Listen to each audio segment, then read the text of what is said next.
Nice. I guess they're known.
Also want to make a public comment, state your name and you have 3 minutes. And you might go public.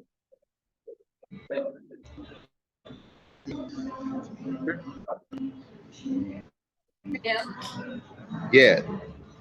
Yes. Can you hear my voice? Yes. Yeah. So, good evening, Chair Gilmore, board members. I am Cordell Handler, and I have some fantastic news to share with you all. So, number one, the North Richmond MAC is invited to the Council of Industries Shoreline Tour on October the 6th, but you have to RSVP by September the 12th, which is next week. So, hopefully you're all invited. So, and it's free. That's one. And then number two is I do have a suggestion to make. So I did attend the last meeting, but in the future we have to like, my suggestion was to have the meeting to be moved to the second Tuesday because it was National Night Out. So because everybody wants to go to all the block parties, so hopefully we can do better than that in the future. So that's it. Any more public comments?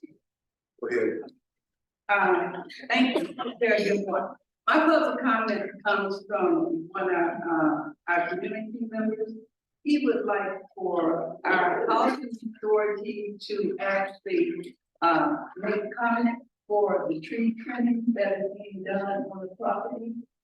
And if he could have that number So it comes up on On the agenda. on the agenda. He was supposed to be on the big thing, but I don't think he made it here. Okay, so that. Thank you. I'm a public comment, I don't know if it's a public comment, but I'll be leaving early today at 5:45. Oh, okay. Get it rolling.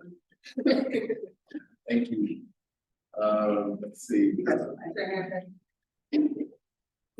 Oh, right. I don't know about this is a public comment. Yeah. Or doing a police section, just in regards to street cleaning. Yeah, I guess we can come up with, the sheriff's department. Street, Street. go ahead and make your comment, go ahead. So I've been bringing this up pretty much every meeting that I've attended ever since 2019. And I keep hearing from the sheriff's department that they're understaffed. And I just need to know when something will be done and I'm not asking that tickets be given to the cars, but I know other residents out here in North Richmond are kind of tired of the street sweeper just driving down the middle of the street and don't nobody will be lost. And I do remember 2 meetings ago, someone suggested that some sign are faded. I personally go around North Richmond, I don't know where the sign is faded, but the signs are all visible across the streets. Thank you so much. Okay, now we're gonna move to the law enforcement reports and the sheriff. I have a comment. I have my hand Oh, I'm up. sorry, go ahead, Cynthia. Good evening. This is Latifah. Latifa. So the gentleman mentioned one of my comments about the street sweeping. I'm still waiting to hear on that. I'm also waiting to get an update on the dark streets, on the lighting, when we'll see some progress on that. The last thing is this West Air that's on the agenda. Supervisor Joya had mentioned to me that they were planning to do something entirely different in that area. And my comment is when there's no presentation, but there's a vote, it's my hope that the board, that the MAC council can share with the community, give some information to the community so that we're informed, so that there's not a vote without any information when it comes to the community. And there's been no community engagement around this. All right, thank you. Any other public comments? I'm looking at the North Richmond Green letter right here, and there's, to make a report, there's a contact information there if you have any community issues on the North Richmond Green. Okay, Okay. Cynthia has sheriff something department. to say. Hello? Oh, Extension. okay. Yes, can Hold on you, for 1 minute, Cynthia, go ahead. okay, can you hear me? Yes, Okay, Cynthia, being secretary, wants to know what's going on. It's 5:06 and I didn't hear anything about agenda reading or anything, board members present. What's happening? we did it already. Were you on? I was on. We did, we took care of that. Okay, well, I'll get with Tanya on that. All right. Thank you. Sheriff department. Good evening, Jeff Scott, I'll just stand up. So, I know the street sweeping is a concern. Actually, our biggest battle lately, we're asking help in the community, is the biggest thing is AT&T, the telephone lines are constantly being cut and being stolen. In large amounts, which is the problem is that it may impact infrastructure. So we have lines and our wireless that's linked to this, your ability to make a 911 call may or may not be able to happen. The issue is that the thieves are taking the AT&T lines off sometimes in broad daylight, but it's probably primarily at night. So if you've seen suspicious activities such as people climb up telephone poles like in the middle of the night, you should not be doing that. Please call in, report it. This is one we're having to keep out and the rest of 2-3 people over the last 2 weeks with regards to cover that. But it seems like it's a bigger problem than we expect. Okay. With regards to total crimes, the sheriff will report actually 8 total. The last month he had 1 domestic violence restraining order violation, 2 stolen vehicle recoveries. And then we have 1 grand theft, the other probably the AT&T lines, grand theft in vehicle, 1 petty theft, 1 vandalism, and 1 felony.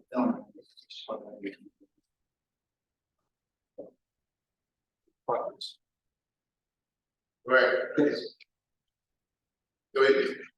Hi, why would people steal AT&T lines? Do they have copper in them? Yeah, so what they have is they have a significant amount of copper. So what happens is that they're protected by the, so usually it's the lines, which is on telephone, lower in the lines. And what's happening is that they're pulling all the copper out, melting the copper off.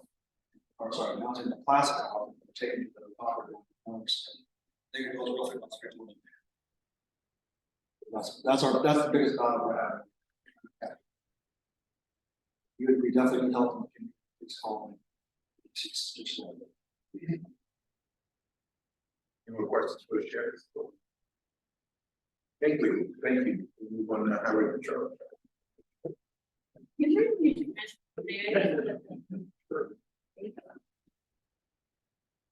All right, good evening, everyone. Officer Flannery with Oakland CHP. I guess I'll start off with the probably not so great news. So leading up to this point, we have kind of told everyone, like, hopefully we'll have someone dedicated to this area. I'm not specifically dedicated to this area. I'm just here to just kind of give you guys an update. We have been asked to help out with Oakland PD, that's and the issues in Oakland. That's by our governor. So we have 6 officers out there at different points during the week. So that's kind of our priority, and that's what we're being asked to do now. Unfortunately, that affects you guys. We can't dedicate someone specifically to this area until the foreseeable future, until we get those officers back into the road. Hopefully put some time here. So prior to, I know we were saying hopefully like 6 months from that point. I think that was from July.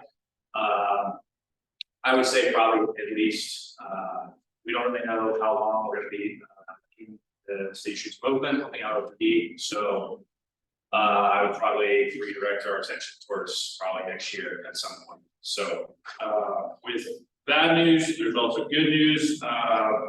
I heard you guys' concerns. We're trying to be out here, be a little proactive. There was concerns with people during commute hours driving through North Richmond, obviously to cut time off their commute, running stop signs, stuff like that.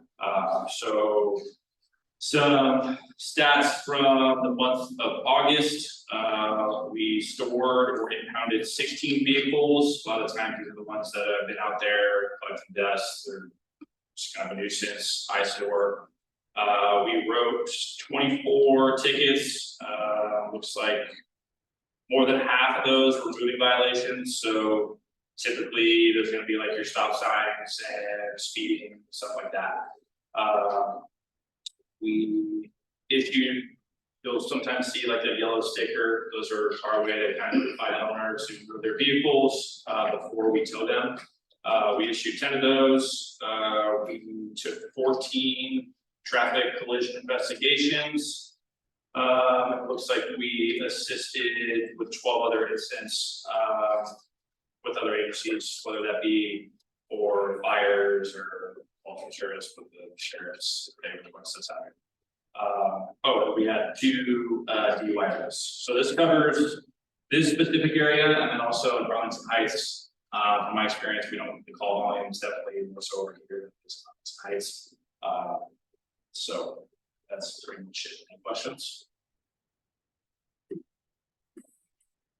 I have a question. If there won't be a dedicated person here from highway patrol, and maybe it's for the county, does that does a person being dedicated for this area, do they get a budget from the county to do so? I have no idea. I mean, we're just responsible for this area for vehicle code issues. So anything regarding that. So just because someone's not dedicated to this area, like we're trying to send someone out here maybe once a week, twice a week, whenever they can. We're not having a call volume on the freeway or wherever they're closest to the next area that they're responsible for. They're being asked to come out here, maybe try and do some proactive enforcement in the areas where people are complaining about, like, hey, I'm seeing people on stop signs and whatnot. So we're trying to come out here as much as we can, but just so you guys understand, unfortunately, due to circumstances, we just don't have someone dedicated out here who will be out here all the time doing that proactive enforcement. Any other questions? Thank you. Why do you hear from the speaker? Let's see. Thank you. We'll move on. Sorry, what's their recommendation?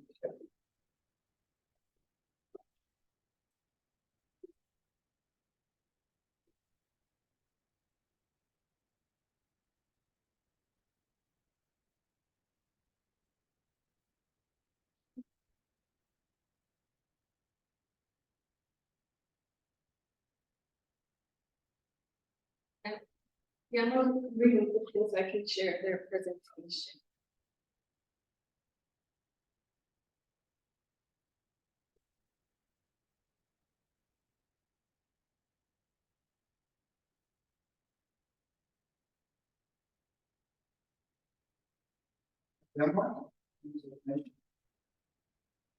Got it?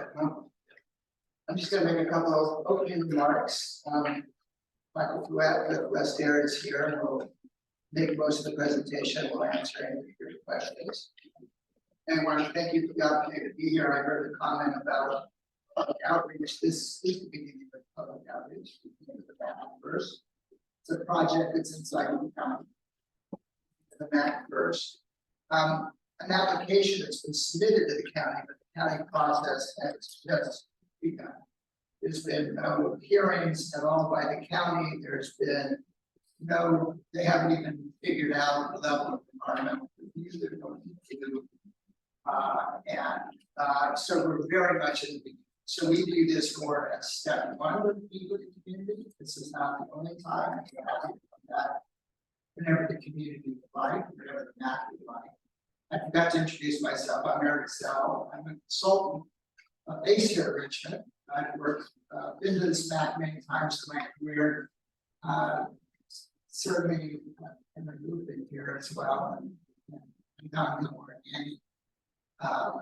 And so we really appreciate the opportunity to provide you some information about this project. I think as you know, and you'll hear it from Michael, that this is in an empty lot right next to Action Metals on Pittsburgh, right across, relatively across from the building right there on the parkway, so it's very close to the parkway. So with that, I think I'll introduce Michael, who's the regional vice president. We'll walk you through the PowerPoint and answer any questions. As far as we're concerned, I know it's listed on the agenda, it's an action item, but you know, it's really up to you. We are happy to do this informationally and come back another time if that's better for you. Because we want to make sure that we're talking to the community and talking to folks outside of the MAC meeting that we'd like to hear more.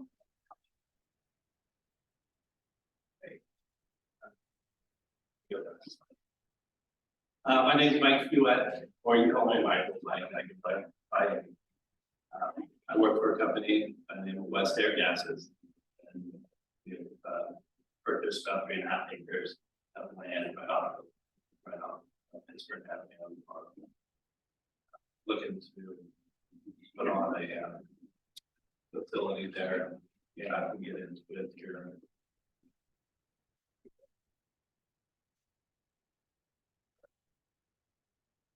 So we've been around, I'll tell you a little bit about West Air. We've been around since 1970. So we started in Southern California and worked our way up through Central Valley and into the Bay Area. I've been in the Bay Area for most of my life and then worked for West Air for some time. We basically repackage atmospheric gases. So much like the air we breathe, and we'll get into it a little bit further in the slides, but basically what we do overall is we repackage gas and we sell it. So, and then we're 100% family owned. We are not a corporation. We've been a family since we started in 1970. We started in the shipyards in Southern California, and we branched out from that. So the last 53 years, we've been family owned and don't plan on changing. So some of the products and services that we do, just to make you a little bit more familiar, we talked about the gases. So we repackage those gases. We also sell welding supplies and gases and welders to the metal fabrication area. We do abrasives, which are kind of grinding disc and sand belts and things to clean up, a lot used in the shipyards. Same with the welders. And we also do, of course, everything that goes along with that. We want to be safe, and so safety products. We sell all the safety products that go along with all of those, the welding, gases, the abrasives, and also we do specialty gases and cryogenic gases, so liquids. Next slide. So customers and industries, this is kind of neat because we touch every customer, we touch almost every market. I haven't found one that we don't. So here, lab and spec, we touch everything. Medical gases, okay? We do biotech, biopharma. We're in those markets. We play in those markets. We talked about metal fabrication a little bit earlier. So we do the metal fabrication. So if you think about even automotive, for Tesla, we do SpaceX, like that is on SpaceX every day with the trailer and Hawthorne and also Vandenberg. And then food and agriculture, any of the food processing, we call it some of it not modified atmospheric packaging. Like when you look at your food or your produce on there and then use our gases somehow. So we'll give you a quick example, like say lettuce, right? Everybody has lettuce. A lot of that time, the lettuce is packaged into a giant container. They pull a negative atmosphere on it, then they flush it with nitrogen, they bag it, and now you can get it to the other side of the country. Right, so that's our gases that are going with it. Of course, we talked about medical and shipbuilding, but medical is a big one for us. And we have a little side note right there. It says West Air will provide another source of medical oxygen to hospitals around the Richmond area. So if you guys remember 20, pretty rough, COVID, right? And what was one of the large issues? And one of the large issues with oxygen, medical oxygen. A lot of these hospitals around here are undersized for their oxygen tanks. So when they had this big giant spike in 2020, 2021, people couldn't get enough oxygen. We were called all the way in Southern California as demanding to come up and help us out in the Bay Area, deliver medical oxygen, and so we take that to heart. So just having another source in Richmond and the Bay Area of medical oxygen for patients is huge for us. But next slide, please. Oh, there's also beverage. So in your beverages, this water has nitrogen in it. It gives it a little bit of that resistance in there. For your sodas, carbon dioxide has that inside, makes level. So this is the North Richmond project at 320 Pittsburgh. This is the piece of land here at the top. You can see there's really nothing on it right now. It's 3.5 acres.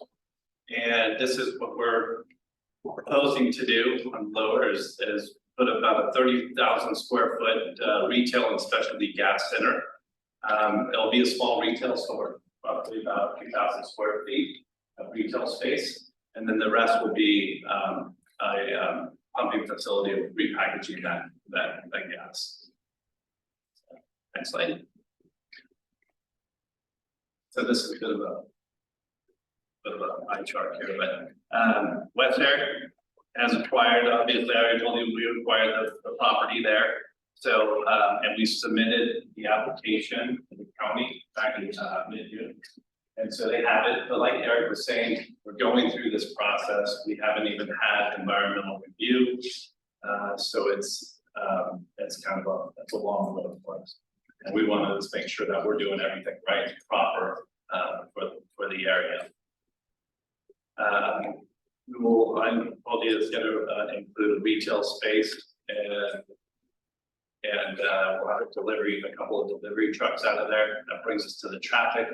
We're planning on having 2 trucks, smaller trucks that leave there in the morning prior to 6 a.m. because we're not big fans of the traffic, especially on the parkway. So 2 trucks in the morning and returning in the early afternoon for the traffic rush. And we are right on the parkway, so we're less than 400 feet. We have like 500 feet in this, but we're less than 400 feet. So all vehicles leaving the facility will make a right turn right to the parkway. They will not go into any residential area down Pittsburgh.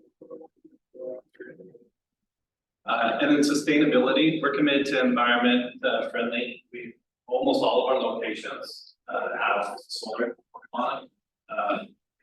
We have a national city that has over 600 solar panels on top. We try to be net zero on those. All of our pumping facilities are solar powered.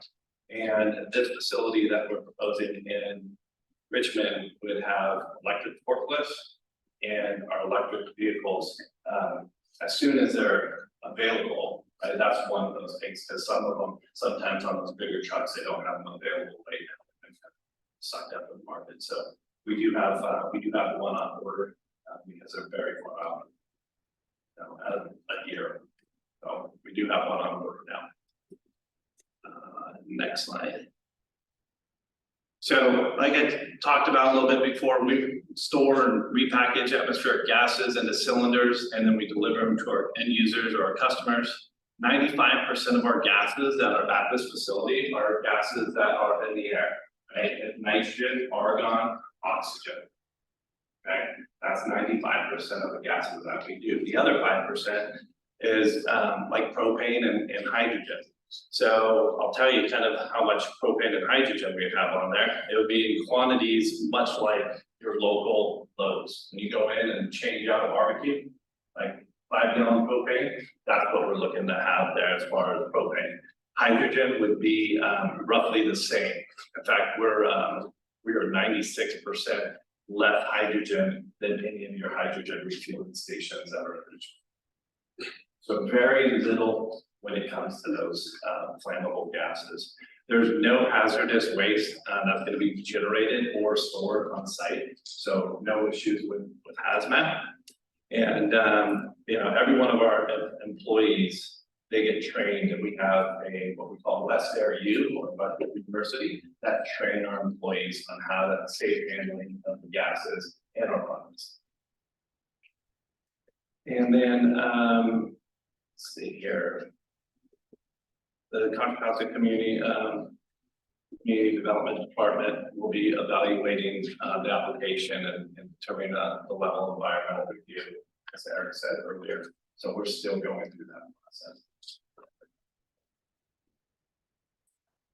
Safety. We talked about the barbecue. It's roughly the same as a barbecue. That's how much propane we'll have on site.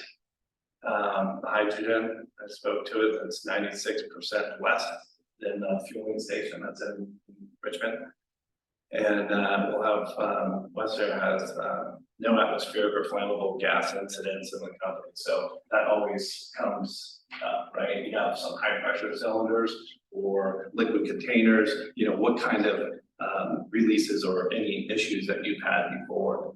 We haven't had one since 1970, right, since we started. So very safe process in what we do. And it's kind of nice. We kind of pride ourselves on not having any releases or any issues with them. Next slide. This is just kind of a rendering of what we have.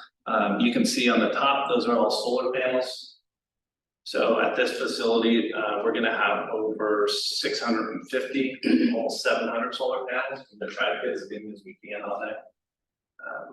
And we want to be, like I said, net zero. So we support how, you know, what else do we do, right? We do business, but how do we support the communities in which we function in, and supporting the North Richmond community. We're committed to supporting the community of North Richmond. We've been working with Eric Dell and Supervisor Joya, and we let them know that if there's something that we can do, we will absolutely help out the community. We're looking forward to working with, of course, the MAC, and that's why we're here tonight. We're just kind of giving you a 50,000 foot elevation to bring it to your attention of what we do and kind of what we're proposing, and that way we kind of stem some thought for more questions, right? And a lot of times it takes a day or two or a week to kind of come up with some of these questions.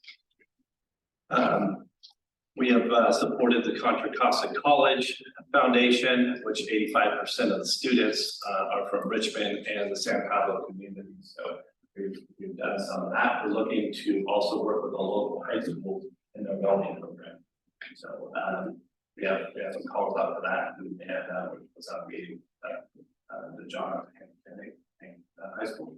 So they're well programmed, and a lot of what we find is a lot of times they don't have a budget or a larger budget for what they need. And we partner with a lot of schools throughout California. And if we can help them in some way, if we can donate or we can take some items that we have that might not be turned over and bring them to the kids so that they can use them, we absolutely do that. And like we usually have a really close relationship with most of the schools and colleges throughout California. So, and then there's other examples outside of Richmond. We do a lot with the veterans, and we do a lot of community with seniors, and we've done the bike. You know, we've given bikes away to unfortunate families. So that's like I said, we really want to be involved in the community that we're functioning in. It's important for us, and it always has been from day one. That's kind of our culture. That's what we. But I think that was about it. Does anybody have any questions or? So we're gonna open up to the public comment question. The council members who have further questions. Start that process now. Anybody have a question? Yeah, for established in 1970. Yes, sir. You never had any accidental gas release? We never had a gas release from a vessel. No, we have not. Okay, and in the last 5 years, you had any violation? No, we have not. And how many employees did you partly work with? Here in Richmond? Yeah, At this location, so we want to start with, it'll be about 10 employees, and then that would ramp up over 5 years, and eventually it would get to 50 employees. okay. So that's kind of a runway we want to do, and it really depends on growth, right? Yeah. So, And my last question is, I believe you mentioned that the trucks will be making a right turn going strictly to the parkway. yes. And I know you said, but we did it guarantee it, because the question I have, I thought that was last week, we have a lot of 18 wheelers coming through Market Market Street, taking a shortcut to get to the Richmond Parkway. So pretty much Market Street is, in my opinion, is somewhat of a so-called diesel highway, because we have utility, all the diesel trucks come right down Market, they go right down on Bridge Jackson. Then they go down on Pittsburgh to get to the Parkway. Yeah, no, so coming out, if you go by that facility now, you'll see that new curve there. And so we're big on safety. So when the trucks enter, we only enter one way. We enter to the right of the building and we only make left-hand turns, right? That's safer for trucks to just make left-hand turns inside the property. So they'll come around and then that right side, which is the closest to the parkway, you have, there's a curve there, you have to make that right turn. Okay, so picturing Pittsburgh in my head, make a right turn into the property. You make a left turn. So if you were coming from the parkway, Yeah. you would make a left turn into the property. Okay. Yeah. Okay. Yeah, and take a drive by, you'll see where that curve is. And so it kind of forces us. We're also we're gonna have a sign, and we're pretty transparent with all of our employees. We get, we're not big on levels, so we always have conversations, safety meetings, and we're gonna put a sign there that says right turn only. But once you have your driver and how long they know, right? So that's a big note. The county will, well, that doesn't guarantee anything, the county will condition their project only. And then the county becomes the enforcement agency, so I mean, they seize the traffic, they don't, the wrong place. The county can enforce it. Good question. Yeah, thank you. Yeah. Question I get. Can I make a request that people maybe try to use the mic, because people on Zoom are saying they can't really hear what people are Pretty loud voice. are saying, and I think it's important for participants. Right here.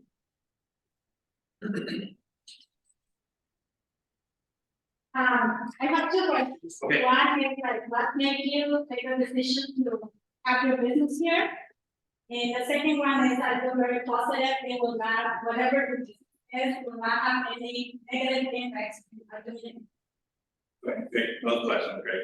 So, negative impact in the community, I don't foresee any negative impact in the community. I see it bringing more jobs to the community, and I see it being, what? I think you should use the mic too. I see it being more involved into, the schools and being more involved in the community. So we have a few locations now, and in every one of those communities, we're active, and there hasn't any negative. And what made it, make the decision to come here? So what made us come to the Northridge? So I grew up around here, so I've always wanted to get back up towards the Bay, and this was a good chance. And with Richmond, it just it's like I said, I got to go to the area, so I want to bring something back to. And it's also from a business standpoint, it's good for us that we can touch like the North Bay, we can touch Contra, East Bay, and we can get around Bay Area fairly quick. Especially for that. Any questions? On the Zoom, there's one, go ahead. I wanted to know about your, a couple of questions. So on your board, is there anyone from our area on your board? And I wanted to know who your clients are, because you mentioned clients. And then also, what type of retail is there? And then the last question is that the trucks, you said 2 trucks. So are those 18-wheelers, or what size is that? Thanks. So some of our clients in the area would be hospitals. Right? We don't have a facility here yet, so as we're getting a lot more calls, and we're coming all the way up from, say, Central California to service a lot of these locations up here. So a lot of hospitals like Kaiser, any of the other hospitals. We also metal fabrication, locations in the area as well. Yeah, the retail. Oh, yeah, the retail location, that's fun. So that retail location is gonna be 2,000 square feet. It's gonna be made up mostly of like welders and all the ancillary items that go along with the welders. So it's gonna be mostly for metal fabrication and yeah, mostly for metal fabrication. And then if your trucks are 18-wheelers. The trucks are not 18-wheelers. They don't have a lot of electric 18-wheelers on them, tractor trailers. And the ones that do are very heavy. And so you don't get a lot of mileage out of them. So most of our trucks are gonna be smaller trucks. They're gonna be what we call like a 6-pallet, like a Zuzu with battery operated. And then also Freightliner has a new one out, and that's gonna be an 8-pallet truck. So they'll be smaller trucks. And I know Supervisor Joya is going to assure that this project, as many others, are commissioned vehicle fleets are so efficient. So that we get phased in over time, in terms of your trucks. Everything on site will be electric, and then the trucks themselves will transition to zero emission, depending on the size of the truck. I think I don't know better than sooner than certain. But the smaller trucks, like I said earlier, very happy one of those on board to bring in, we're testing them. So I would say day one, when we open, we would already have over 50% of the fleet of already. The board, is there anyone on your board from our area? On our board? Yes. No, yeah, we don't have a Family. It's a family-owned business. yeah, family-owned business. Okay. The last thing I wanted to ask is, so we had a company by the name of Raven SR, and they do hydrogen, and I know that one of their clients is going to be Chevron. Are you also in that vein also? Will you be providing your services to companies like Chevron? So, when it comes to hydrogen and hydrogen refueling, it takes a lot of hydrogen, and you have to have a lot of the site, and we don't want to have a lot of levels on the site. This location. So no, we've not been transferring a lot of hydrogen. Earlier in the presentation, less than 5% of the gases we're going to have on site is hydrogen. So Chevron will not be one of your clients? They could be, but not in the hydrogen, for hydrogen gas. They could be for like hard goods or welding, because they do a lot of welding on site. So they might be coming into our retail location, asking us for, a welder or some type of wire to weld up their pipelines. So, but from a hydrogen standpoint, no, they will not be us. All right, thank you. Okay, I have a question is, will the gases be stored inside the facility or outside? Most of the gases will be stored outside the facility, and then some of them in liquid containers will be stored inside. Okay. Well, my own comment was exactly a little bit would be that I wouldn't support an action yet without the environmental review from the county. One, and then two, I see during in the general operations section that you're approximately gonna have 10 to 12 employees. And wanting to know what that would look like if that's gonna be offered to people that live close or in the community, right? Because that's kind of what we ask of projects that come to our community, is that they collaborate with us to have some sort of community benefits. So Yeah, we love that. If we can have employees inside the community that we function in, absolutely. Yeah, thank you.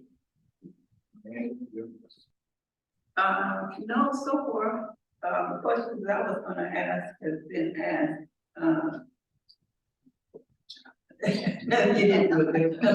Reading all the information for the stores inside and outside and different containers and the amounts, how many is gonna be in place.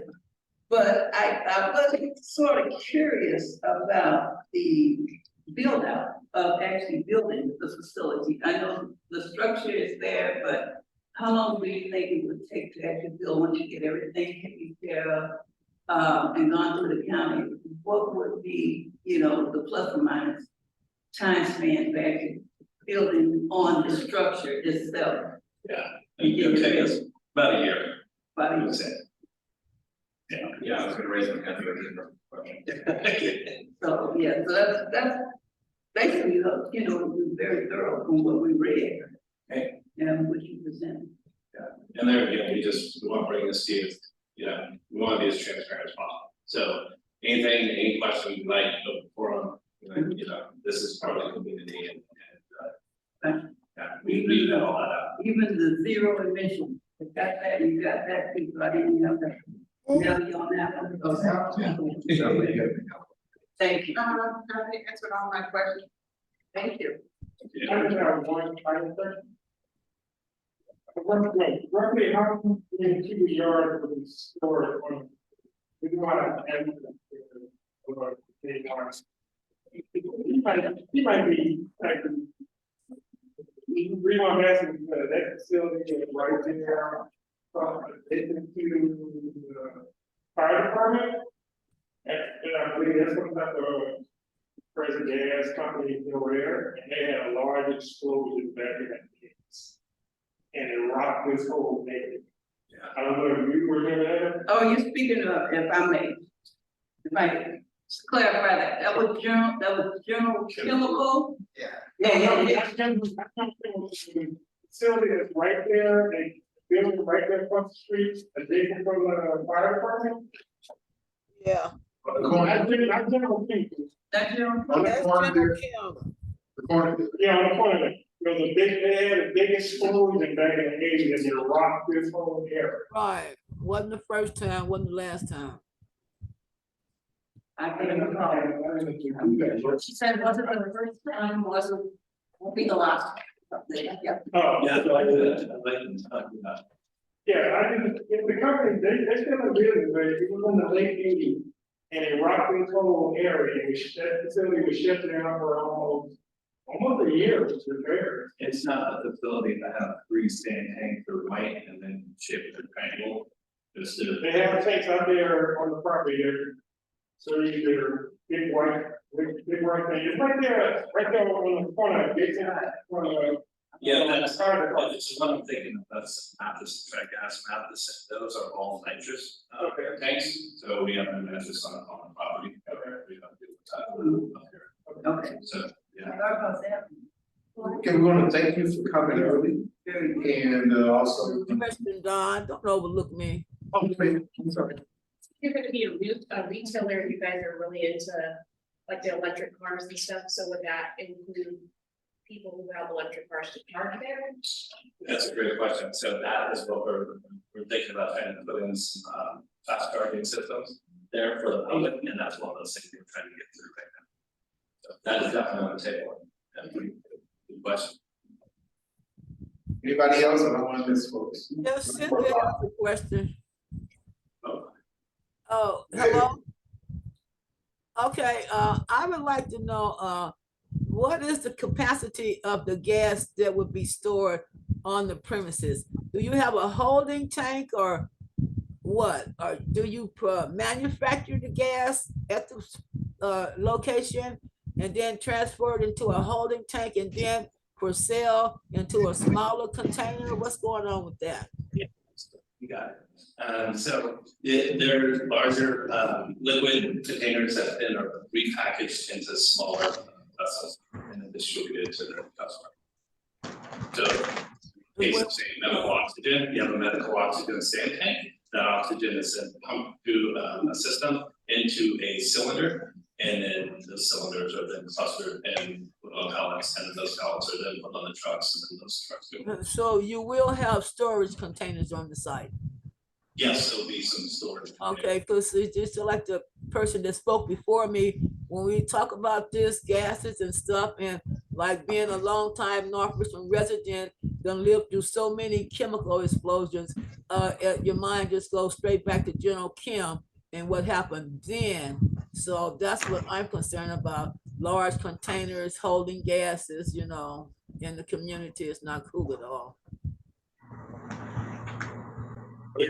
There will be a environmental study done, so we are kind of waiting to see what that says as well, but like I said before, appreciate coming out early and often, but go deal with the question. Just real quick, I wanted to share the perspective. So I work for Gold Rock Construction. We're a general contractor right on Park Boulevard. We've been there for decades. But these guys have mentioned us, we're not a current client of theirs, but we do buy welding machines and equipment and the kind of gases that they'll sell to help for our construction sites. And it'll be convenient having the right nearby, and we'll start buying from them. So it's fine.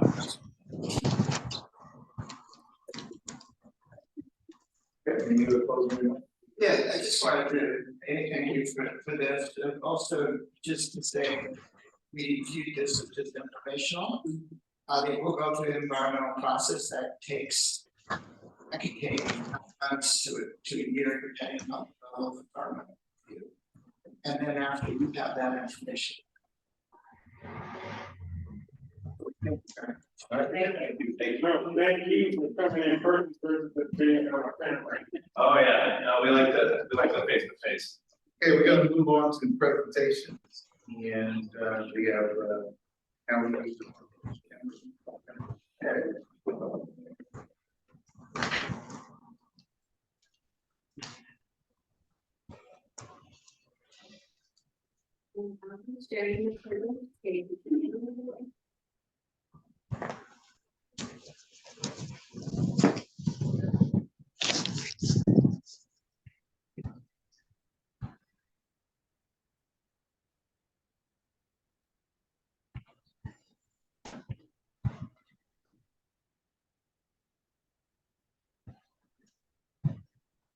Good evening, everyone.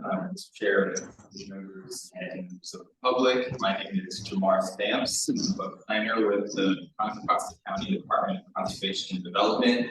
I work primarily in the transportation planning section, but I do assist with some of the projects and programs in our land development division. So that's why I'm here today to talk to you a little bit about the county's cannabis ordinance. There are a few hard copies that I passed out of the ordinance for the council members. There's a few more on the table back there. And Tanya, I also sent you the link to the ordinance online in case you want to share that with the folks on Zoom and post that link in the chat. Just a quick overview of this presentation that I'm about to give. It's very brief. It's a very high-level overview of our very detailed ordinance. But I did that on purpose because I understand that there are a lot of questions about our process and some of the ordinance provisions. And I want to save more time for those questions after this presentation. And further, I understand that there might be some questions about specific projects in the North Richmond area. I'm not the planner on any of those projects. I am aware of where they are and some of the elements of those projects. And so I can try to answer some process questions about those projects if you have them. But any other details about the projects, the project description, I might have to take those back to the actual planner and bring that information back to you later or give it the time to pass on. So apologies ahead of time if I can't answer any of those questions. Next slide, please. So I'll just start with some of the background about how we got to this ordinance. Prop 64 was signed by the governor in 2016. And from 2016 on to about 2018, the County Conservation and Development Department got authorization from the Board of Supervisors to begin sort of an exploratory process in developing a framework for a cannabis ordinance and what that might look like. And all of this information that I'm about to talk about is available online, and I can pass that link on to Tanya later too. But that framework was basically going to be kind of the beginning of what could possibly be an ordinance. And we shopped that framework around to the public, going to all 27 max, in-person meetings, at various community events, and got a lot of feedback about what that ordinance should look like. And yeah, the second slide, sorry, yeah, that, thank you.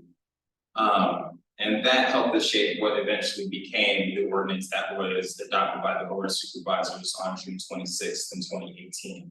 And included with the ordinance for regulating commercial cannabis was also ordinance surrounded around ordinance or cannabis prohibitions in certain parts of the county, as well as the ordinance, the cannabis tax ordinance, and the health permit ordinance in our that's administered by our county health department that looks at things like odor control, regulating consumption, as well as any kind of volatile chemicals that might be used for processing raw cannabis into different products and that kind of thing. Next slide, please.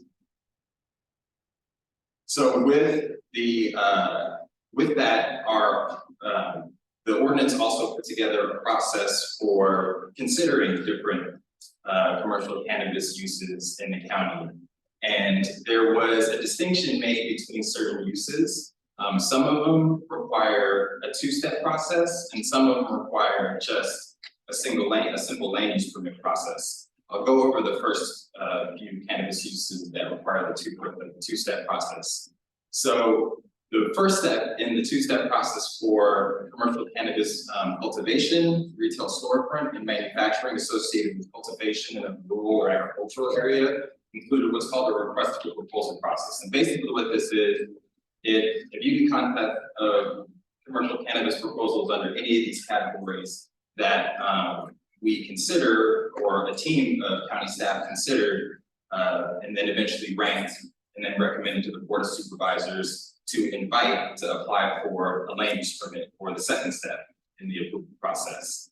And if a proposal for either cultivation, retail storefront, or that specific category of manufacturing was invited to apply for a land use permit, they could submit for that application, and the county will take into consideration through the normal land use permit process. So we did that back in 2019 after adoption of the ordinance. The standard land use permit process, applying to those first few categories, cultivation, retail storefront, manufacturing, also applied to delivery only retail, which is basically only delivery of cannabis products, no retail storefront operation tied to it, manufacturing in an agricultural district only, distribution, and then also testing. Those four categories only require a land use permit approval. They didn't need to go through the RFP or request for proposal process. So that's sort of the distinction for the process for approval between different commercial cannabis uses in Contra Costa County, or the unincorporated county. Next slide, please.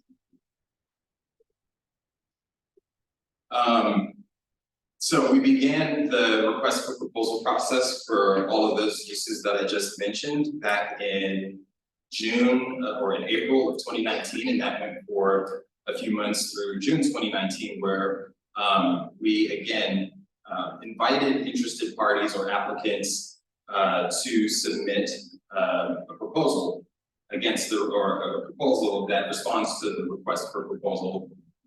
We had a team of county staff members from various departments, including Conservation and Development, the County Administrator's Office, the County Health Department, and Agriculture, to review all of these proposals and ultimately rank them and then select a few proposals for advancement to the land use permit process. And only those selected proposals were allowed to apply.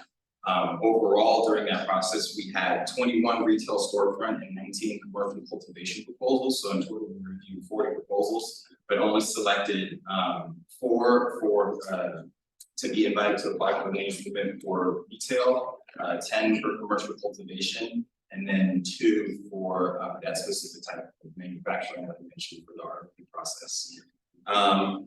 That was the only time we opened the RFP process for those specific cannabis uses. So right now, those uses have either been applied for and approved, or they're still in process, or something's going on with the applicant and they haven't responded to their invite to apply for a land use permit. Since then, we haven't reopened the RFP process to invite more people to apply for those cannabis uses. And we don't have a date certain right now, but we'll do that again. Next slide, please. So just to go over a little bit more specifically about which applications actually were, which proposals were invited to apply for a land use permit. Again, there were a total of 4 applications for retail cannabis or dispensaries. And since 2021, and 2021 was selected because that's the last time we did a formal update to the board of supervisors process. 2 have been approved, and the other 2 are still in process. Of the 10 applications that were received for multiple cultivation, 3 were approved. The ordinance opened, and 2 applications for delivery retail were received, but only 1 was approved. And then 1 application for a cannabis distribution facility was approved. That was in combination with another retail storefront operation, so it was vertically integrated basically as one proposal. Next slide, please. And that ends my, again, very brief presentation on the commercial cannabis ordinance and the status of commercial cannabis country across the county so far. I'm happy to answer any questions. Okay, we're gonna open up the public comment, and then each person can have 2 minutes in there. Back and forth, so if you want questions, please go ahead. Yeah, one of the locations of the family.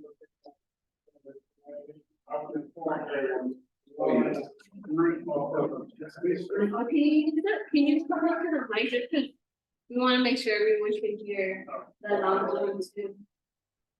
Yeah, my question was the location of the cannabis, this community, the last meeting I was at, the location specifically. Yeah, so there's one commercial cultivation facility that was approved back in 2021 on 801 Chesley, the Magic Flower Gardens. And apparently that application is being reviewed again. They resubmitted an application to try to vertically integrate or incorporate another commercial cannabis activity. I think it's retail storefront to be a part of that operation. That application is in process right now. So in summary, they're approved for commercial cultivation, but they want to come back and try to add a retail storefront. That's in process right now. And I'm understanding that they want to get over by annex on market area. My main question is that I'm very concerned about cannabis being, so based on all the crime that's going on in Oakland with these cannabis locations.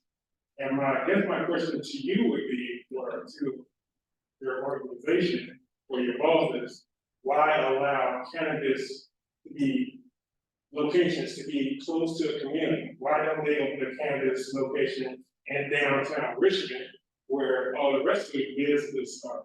To me, it just doesn't make sense to allow cannabis locations to be close to a community, right? I mean, we all know it invites crime. And especially if they want to open up a storefront and start selling, that just doesn't make common sense to me. I mean, I've been out here, born and raised out here in North Richmond. When crack hit the scene, North Richmond was epidemic as far as crack. And you got people want to come out here and put a location as far as cannabis. Yeah, we know cannabis. I mean, yeah, California passed the law. Okay, but put it in a location where other businesses are. Don't put it, shouldn't be allowed to be in residential areas. That's just my name. So our ordinance does have location requirements for commercial cannabis uses, specifically for retail storefront, cultivation, manufacturing. And that location is in an area, like most of North Richmond is what we call buffered out, or it's in an area where commercial cannabis businesses aren't allowed, like 1,000 feet from school or something like that. And so this one happens to just be uniquely positioned. The retail storefront portion of this operation, again, is still under review. So they still have to go through environmental review. They have to have their security plan vetted. They also have to go through public hearings, public notice. So I can't answer your question about, why the cannabis business has to be located there. And I don't know the statistics on what kind of crime it necessarily invokes in a certain area, but there is opportunity to voice that, not just here to me, but also to the planner in future public hearings, hopefully. So I don't know why, but our ordinance allows it, and so they have applied. It doesn't mean that it will necessarily be approved, but they have to go through the process. So basically, reading between the words, hypothetically speaking, they pass everything you just mentioned, then it will be approved. If it does, it could be approved. Okay. Any questions? Yeah, Jamal, I have a question. Hold on, Latif, we got somebody for you. Sure. On the thing, it has a 5-year non-transferable permit. And then, so if you do get, keep it for 5 years, you can, and then they have to reapply every 5 years, is that correct? That sounds correct. I don't know that specific provision off the top of my head, but that's. And it's non-transferable. And then there were some things like, so if, per se, it did pass, and it's in a community, and there starts to be a lot of problems, is that one of the things that would have it closed down, and then because once you've lost your thing, you can never reapply again. So if it becomes an issue in a certain area, then they can no longer reapply, but does that mean that somebody else can reapply in that same area? Somebody else could, but it doesn't mean that would happen with the previous business with consider. So if it proved that it was a bad idea for whatever reasons before, the county obviously would definitely take that into consideration if another proposal like that came forth.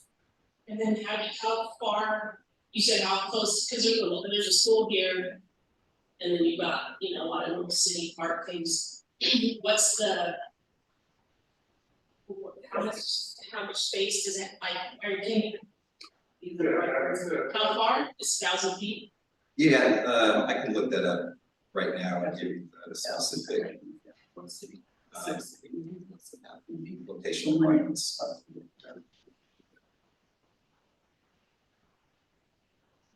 Might take me a minute to scroll. Do you have any questions on that? And then also you put to grow up to 6 plants in your yard. Oh, so for personal cultivation, yeah, that's a different part of the ordinance. This is all specifically commercial cultivation, but yes, for personal cultivation, it is allowed, but it's 3 plants, and there's certain location requirements for those 2, like we can't use on the public street. And then if it is becomes an issue, you have a neighbor that's growing excess and you're not, is there violations for that, or? Yeah, it's a code violation, so we would have to open up an enforcement case against them. Latifah, go ahead. So, the business that you referenced and the one that's also going through asking to extend, when they came to the MAC, both times we said no. So I saw in your presentation that Bethel Island and Alamo were excluded areas. So how do we, first of all, how did that happen? So why wasn't North Richmond an area that was excluded? And going forward, if we wanted North Richmond to be excluded, is that an option? So during the public process, when we were going through developing the framework for the ordinance and discussing that framework with all of the MACs and different community groups, certain communities came forward and said, we just don't want cannabis at all in this area. And so that's how the CE or cannabis exclusion district came up. And it, that we applied it to those areas.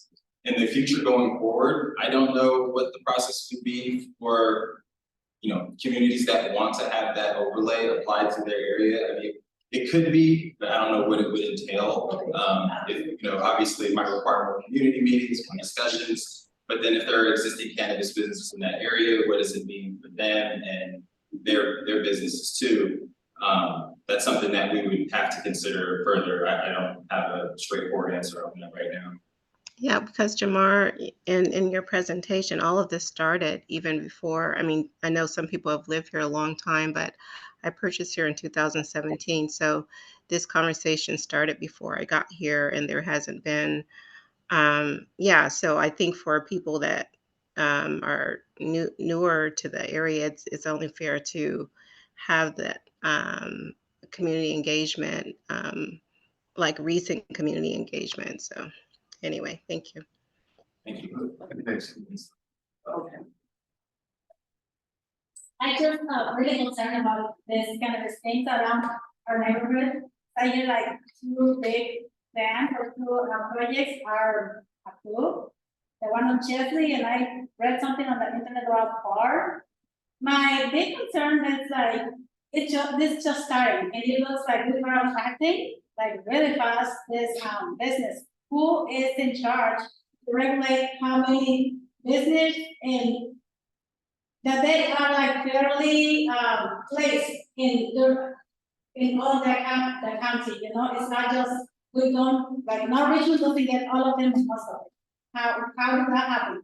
If we have some residents that are really against it, and we have a spark about it, but it looks like we, look, I mean, with nobody here us, who is gonna regulate to make it like fair?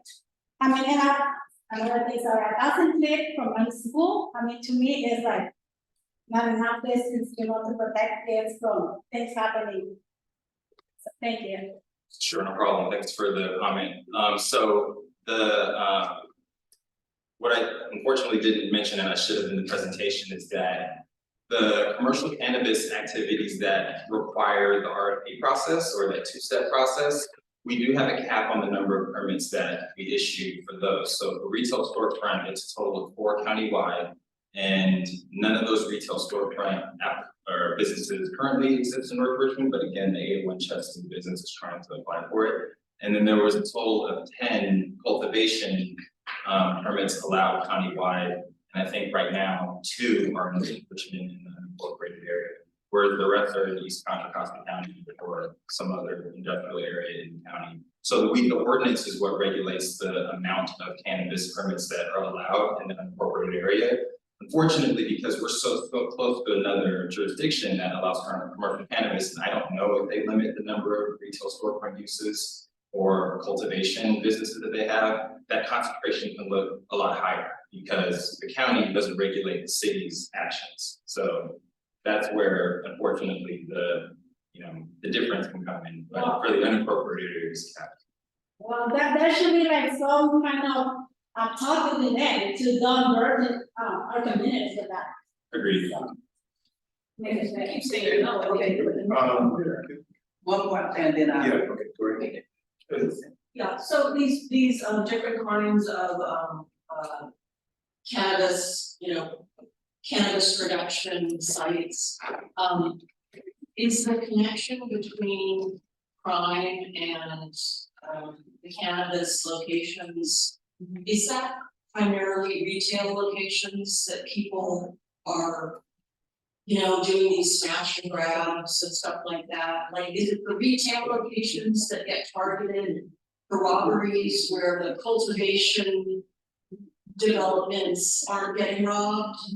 So yes, I do. Yeah, and that's a big question. I think gentleman in the back had a similar question. Comment about it. Both on cultivation and store. Oh, those are retail. Okay, that's what I'm. So I don't have enough technical information to speak on it from that standpoint. So I'll be careful with how I say this, but just I think, intuitively, yes, if you have a storefront that has signs or insignia that says commercial cannabis is here, it could possibly induce more crime. Whereas if you have activities that are a little bit more innocuous to the public eye, like cultivation inside a warehouse or distribution or manufacturing, things that don't need that kind of advertising, it's possible that those uses would be less likely to induce future crime. So again, that's pure speculation on my part. I don't know specifically if that's the case, but it's possible. Thank you. Right. So I was just wondering, I know many moons ago I did cultivating in Sacramento. One of our big things was to get those permits for what we're doing for the community. So I'm just wondering what requires things like other large stuff, what are they putting into the community? I know we had to help the homeless in our area, we fed the homeless, they gave out X amount of money to a local charity, I don't remember it all. But we had to do a lot to help the community around, so it wasn't just we were bringing the cultivation into the city, we were helping the city, not to tax money with actual workers to help feed them, just little things you gotta do. I wanted, if there's requirements in this time, what they have to, what they're doing for the city, their community. Yeah, so that's another really good question. During the request for proposal process, a part of that proposal did and will in the future have to include a proposal for a certain community benefit. So yes, we do require that proposals contain that element. What kind of community benefit could a project provide for whatever community it's proposing to establish in? Go ahead, Cynthia. Your hand was up. You're on mute.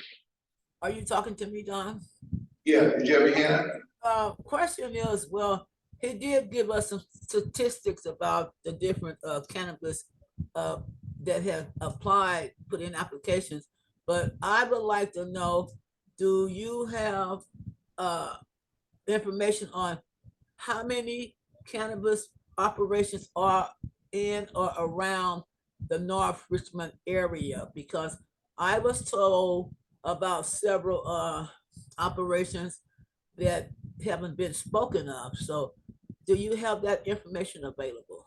Yes, I do. So there are two commercial cultivation operations approved in North Richmond. One is at 801 Chesley and the other one is at 703 Chesley Avenue. Exactly, that's what I thought. And do you So have there's, the names of them? and again, it's tough because North Richmond is directly adjacent to, or actually surrounded by, the city of Richmond. And so if there are proposals in the city, which we should do a better job of coordinating with them on, but we don't regulate the city's zoning ordinance or have any authority over it. So if they're establishing cultivation and retail storefront businesses, it may make, you know, it may make it seem more concentrated than it probably is as far as what the county's regulating. So that's the unfortunate downside. But as far as the unincorporated area goes, it's just two in North Richmond. So Okay, so the reason why I asked, because one have been brought to our attention, but the other one, we've never, it wasn't never brought to the MAC. It's called Angel something, and I'm aware of it. It's like you say, it's over there on 7th Street, across from where Mr. Lee wants to put his business. So we're saying that whole little area would be cannabis operations. yeah, that sounds like it might be in the city. Yeah, Mr. On Lee. 7th Street. Yeah. So we wouldn't see it unfortunately, but yeah, that's kind of what I was getting at with the concentration of cannabis businesses next to the Okay, well, area. just wanted to make MAC aware that there are, you know, cannabis businesses already in the area. Thank you. Chair Gilmore, I have one more. I wanted to say one more. So Jamar, yeah, I think it would be a good idea for the county to coordinate with the city of Richmond, because what the city of Richmond does also in some areas affects the North Richmond residents. And Leticia brought to some of our attention that there are two businesses on the shoreline that apparently were approved by the city of Richmond.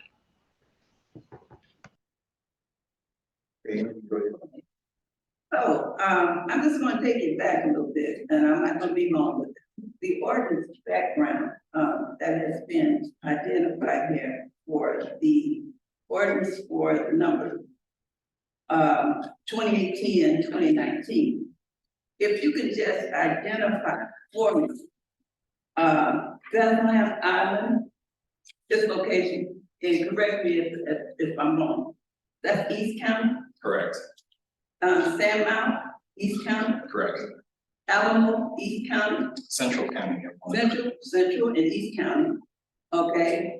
And the conclusion for this was that this prohibits commercial cannabis activities. Now, to say this was all presented back in 2018 and 2019. Therefore, if this was already in place by the board of, this was looked at by the board of supervisors, and for us to be in an unincorporated area, how did it bypass us in order to be introduced? Now, I don't know if you can answer that or not, but would you work with ordinance? There should be some type of notification or some type of information saying when this announcement went out, in order to look at the ordinance for cannabis, okay? And it has not. And then to turn around and to approve two that the MAC has disapproved of. I don't understand it, and it's in the unincorporated area. Now, I just mentioned everything written here is the unincorporated area. We're in the unincorporated area. We said no. Not to be prohibited, but yet still, we got two that went through.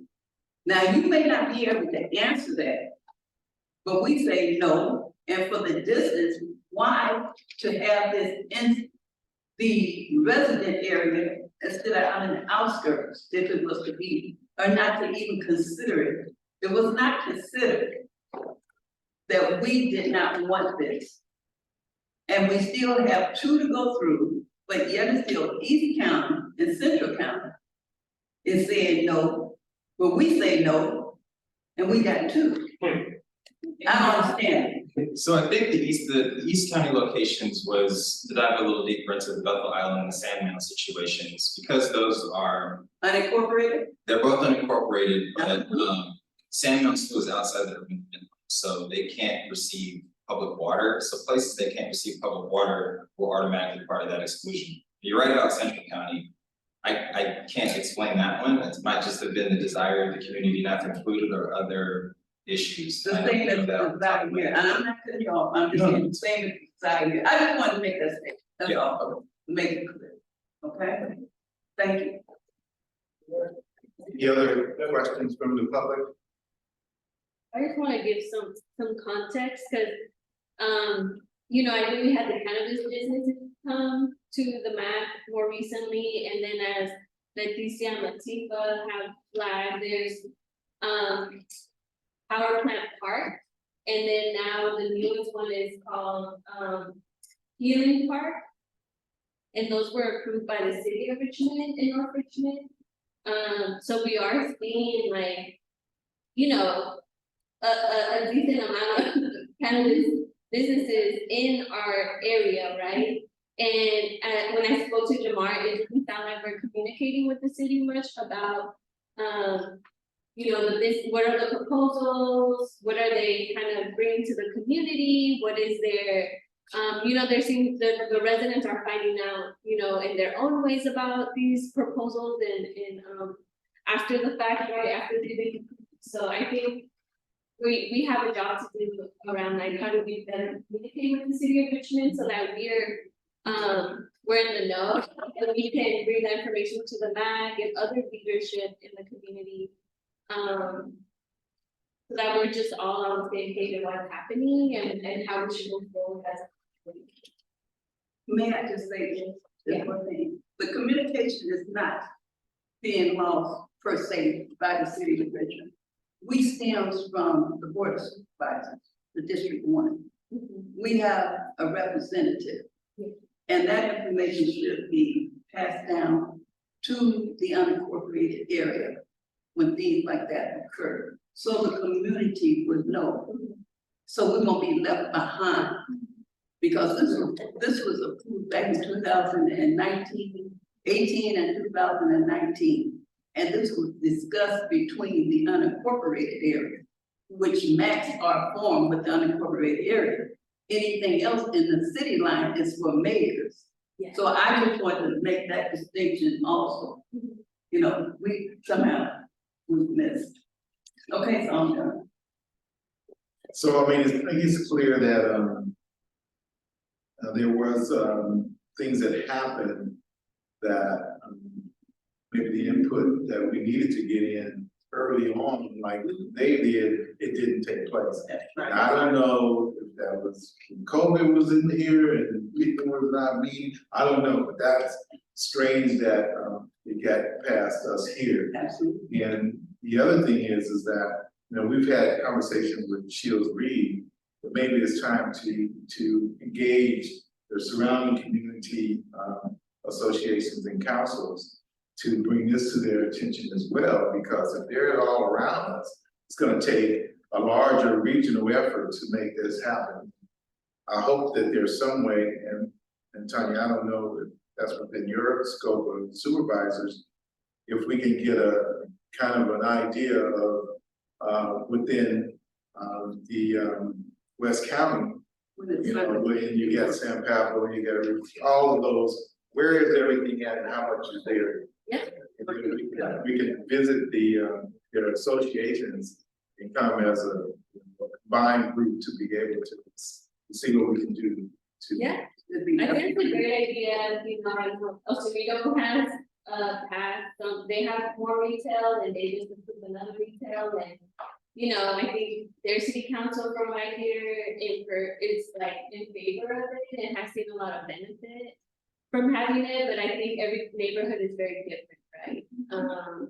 And so I think it is a case by case, but I think it would be helpful to see what is West County doing. You know, where are they at? And I think it'll be great, and as you mentioned, Don, because I do think it's gonna be a collective effort to see so that the community benefits from these as well, right? Yeah, so we can work on this. I'll reach out back to tomorrow and we'll kind of start some information for you all. And I'll just, a couple things before I go. Thank you, by the way, very much for the time. After a while, I'm sorry, guys. But so when we brought the ordinances around, it did include a suite of ordinances. Albeit probably could have made a better job of emphasizing exactly which ordinances did what, but it did include the cannabis exclusion ordinance, the current zoning ordinance, the health permit ordinance, and the tax ordinance. And so, but again, that's a lot of information all together. It's probably too much to present to Max in one sitting or a couple sittings. All of those ordinances probably needed at least a little bit more time and attention. The location requirements I finally found. So businesses may not be located within 1,000 feet of a school providing instruction in kindergarten or any grades 1 through 12, daycare center, or drug treatment center. And that's, I think the state requirement is 600 feet. And then a storefront retailer may not be located within 500 feet of any other storefront retailer, including in a neighboring city. Okay, thank you for the presentation. Yeah, before we conclude, Don, I'd just like to say that there's a loophole with North Richmond, half is city, half is county. And they should look at us as a community. To the Richmond Parkway.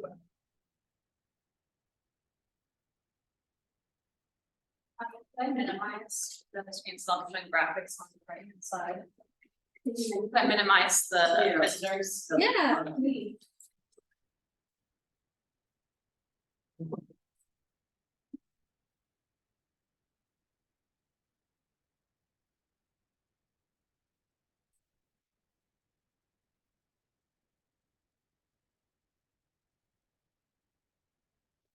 know if I did it.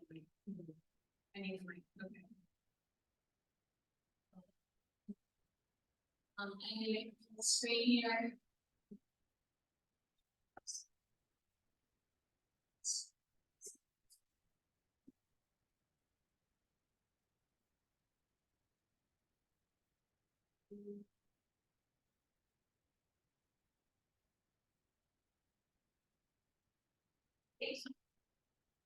Great, good evening, everyone.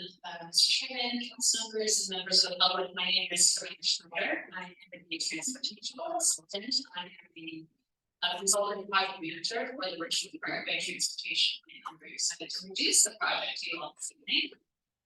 Next slide, please.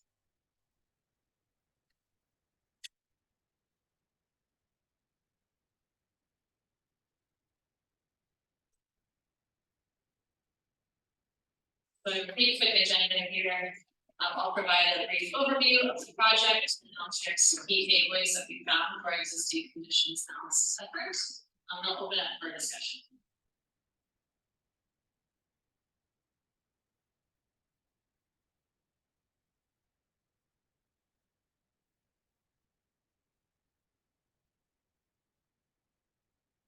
I think I'm kind of the same issue as. Yeah, we can do the other view. Yeah.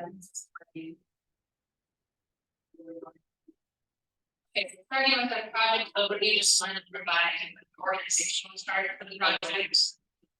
The main funding agency is Caltrans, or the California Department of Transportation. The main agency leaders was David last week, is the project manager on that side. Answer questions at the end. We're partnering very closely with the state of Richmond as well as Monty County, given that the parkway runs within both jurisdictions. And finally, and maybe most importantly, working with all of you in the community to make sure that the decisions we make through this process are being informed by what we see. Slide, please. So a little bit of information about the project corridor. Includes all of Richmond Parkway and Castro Street between I-580 and 80. Again, falling within both the city of Richmond and incorporated Contra Costa County in North Richmond. So in the map here, you can see areas in pink, which we're considering our study area around the corridor, the neighborhoods, communities who may be most impacted by the projects and recommendations that we propose. The communities in dark pink are ones that are considered at the regional level equity priority communities. So these are areas that have higher concentrations of lower income people of color relative to the rest of the Bay Area. So you can see there's a very strong equity tie that we're incorporating into this project. Make sure we're engaging with the community, make sure that the students can come with it. So a little more context about the corridor. It serves as both the local and regional connector for cars and trucks. A lot of industrial uses line the corridor, so this is a truck corridor. It also includes segments of the Bay Trail, so the all the way from the southern portion of our corridor up to the shore. Connects Beckwith and pedestrians to places all over the Bay Area, so a really important trail. And finally, there's industrial and residential and growth in the area. So this project is a really important opportunity for us to think through ways to improve mobility and access and advance that and growth. So overview our project objectives, we have 3 that are related to the process of this plan, and 4 that are related to outcomes, which we so again, on the process side, I mean, I'm certainly marching these communities along the parkway, so working with the communities along the parkways would be important on this process. And so we're building communities. Working with the project partners to make sure we're developing feasible projects that we can actually implement. And on the outcome side, we're aiming to reduce negative impacts of speedings and severe fatal collisions on the corridor, as well as try to reduce neighborhood traffic. We like to develop quality projects for people of all ages and abilities and backgrounds. We like to improve safety and conditions for all modes of transportation, whether that's walking or biking or taking transit or driving. And finally, we want to increase access to destinations in the area. So trails and parks are employment opportunities. So to overview of our schedule, we're still in the early phases of this project. We initiated the project in the spring of this year and did a big data collection effort looking at existing conditions. So we're now in the middle of our first phase of community engagement. Over the past month, we initiated pop-up in-person engagement at 3 locations throughout our study area, including flea market in North Richmond off grocery. We also had an interactive webinars, so that's digital engagement as well. So we received over 100 comments. So there'll be 2 additional phases of engagement throughout the process. The next one will be looking at a long list of toolkit of potential solutions that we might consider. And the final phase will be focusing on preferred solutions that we absolutely want to recommend in the process and aiming to finish the plan in fall next year. Okay, so I'll go over some of our existing conditions, key takeaways now. We follow the 5 themes you see on the slide: biking, walking, transit, cars and trucks, traffic signals, and public health and safety. So we'll start with biking and walking. So we've developed some common observations that we have looking at the parkway. So these are some of the key challenges that we've identified on existing sidewalks and Bay Trail. We're seeing poor pavement quality with weeds overgrowing into the pavement and cracked pavement as well. We see limited shade, so not a lot of tree, larger tree structures provide shade and hot conditions for months. We're seeing a lack of trails, signage and lighting. It's hard to tell you on the picture on some sections, there's clear signage behind there. In some areas, there's a very small buffer between sign and fast moving traffic, so it's a pretty uncomfortable place to walk or walking right next to fast moving vehicles. And some areas are missing sidewalk altogether. Okay, these are some observations and challenges to identify crosswalk conditions. So starting on the left here, in some cases the crosswalk is set back pretty far from the intersection, so when cars are turning, they're not really able to see the pedestrians until they're right up in front of them, so it's a big safety issue. And similarly, there are wide corner radii that allow vehicles to turn really quickly when turning off the parkway. Again, another safety issue. There are faded markings along crosswalks. A lot of crosswalks are missing that kind of striped white bars that you see on more modern crosswalks, which make pedestrians more visible. We're also seeing bent crosswalks that make the crossing distance much longer and a bit more of a journey for pedestrians than otherwise could be. And finally, we're seeing non-compliance with ADA. So there are some ramps that are missing yellow tactile dots that are used for folks with seeing disabilities, as well as outdated push buttons that don't provide an audio response. Rest. Slide. All right, this is an overview of transit. So this map on the right is showing existing bus service in the area. So there's pretty decent coverage in the study area. However, on the parkway itself, service is pretty limited just to the northern portion and to the very southern tip along Richmond Parkway.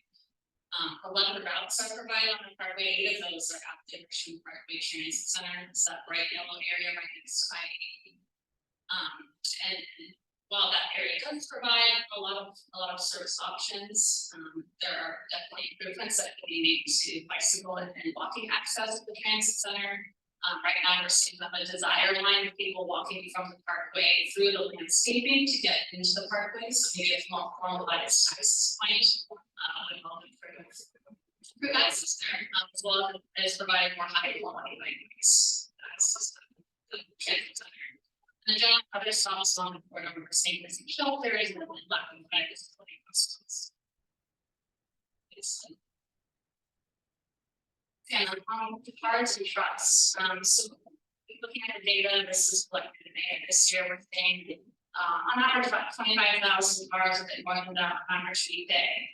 And the commute times on the parkway reflect the highest demand in the northbound direction in the afternoon peak here when folks are from. We found that looking at the data that typically drivers use the parkway for trips that either start or end in our study area rather than using the freeway as a whole, or sorry, using the parkway as a freeway to freeway connector. So very few percentage, only a quarter of northbound drivers are actually using the parkway to get from 580 to 80. Next slide. And for trucks, we're seeing about 2,000 trucks on average weekday. This is about 7% of total vehicle travel relative to an arterial that has a land use that's mixed. This is a bit higher of a percentage. That's typically 1 to 3%, but we'd expect to see a higher percentage in this area given the industrial land use. So that area in purple, you can see there's all industrial land use. And most truck traffic is concentrated in the morning commute and midday period, so that's to largely to avoid that afternoon peak period of traffic that we see. Similar to that presentation that was made earlier, trucks are trying to avoid that afternoon peak. And then less of 40% of trucks are actually using the parkway as a freeway. So larger share than cars, however, still less than half of trucks are using it as a full region. Right, so traffic signals, there are 23 of them in total along the parkway. Most don't have bike intersections, so that means when the bike goes up to the intersection, the light won't know that the bike is there unless a vehicle comes and triggers the detection, or the bike's supposed to get up and press the pedestrian push button. So that's obviously inconvenient for bicyclists to have to do that. 65% of signals don't have a pedestrian countdown signal, so it's hard to tell how much time you have left to cross the street. And 39% don't have a battery backup, so that's a problem in the case of emergencies or power outages. Those lights are just not working anymore, so that is an emergency or safety concern as well. Most of the signals along the corridor are not coordinated. Instead, they are set up to allow as much green time as possible to allow vehicles to travel north and south along the parkway. However, the trade-off is that folks are trying to get onto the parkway or cross the parkway and experience more delay waiting for those drivers to travel north and south. That data is right. Next slide, please. And here are some of the impacts that we're seeing of the transportation system. So this is a map of fatal or severe injury collisions along the parkway between 2011 and 2020. In that time period, 21 people died and 5 people were severely injured. So even one person, even one death, even one severe injury is too many. And so safety is a huge issue along the parkway. And the share of Black victims in these collisions is almost 2 times higher than the share of Black population in study areas. Not only is it a safety issue, it's also an equity issue. Unsafe speed is the leading primary collision factor of these victims, taking almost 30% of collisions. And most of those collisions occur kind of in segment 1. You can see we've circled kind of concentrations where we're seeing severe and fatal collisions to understand where safety improvements make the most sense. So next slide. Another impact is emissions. So this map is showing diesel particulate matter or diesel, which is a toxic air contaminant coming out of the vehicle exhaust. You can see higher concentrations of this in areas where there's more industry or more vehicle congestion. In some areas along the parkway, we're seeing concentrations greater than 78% of community statewide. So some of the worst you can see across California.